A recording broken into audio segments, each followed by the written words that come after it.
Tell me about your cancellation in academia.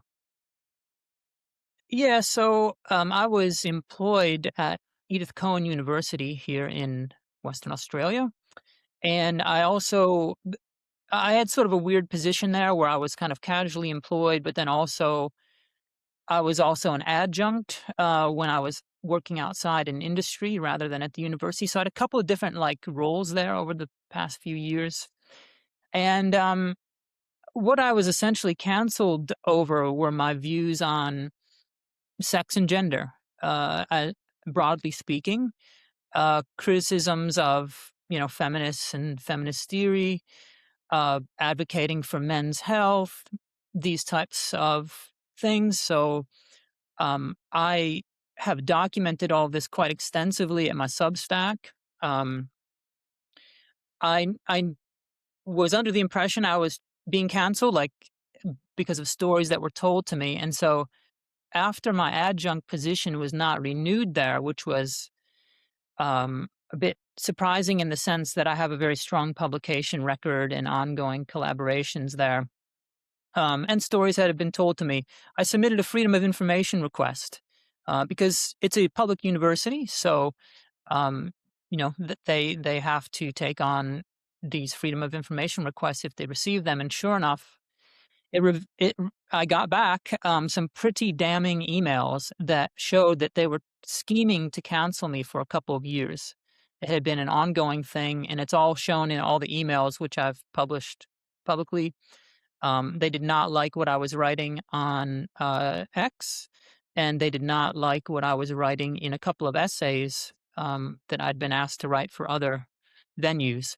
So this university is a highly feminized university, which is guided by something called the Athena Swan program, which I don't think has made it to the U.S. yet, but essentially Athena Swan is a sort of gender equality or gender equity accreditation system that started in the UK. And what they're doing is they're just shoving feminist theory through the universities here and creating substantial bias against men in the process. So this university was all in on this Athena Swan program. So anyone that stepped out of line from that thinking um, was, in my case, canceled. And they even explicitly mention that in the emails that I've found through the Freedom of Information request. What are some topics that you were writing about that got them so upset? Yeah, there were two essays in particular that they cite because they're cited in the emails.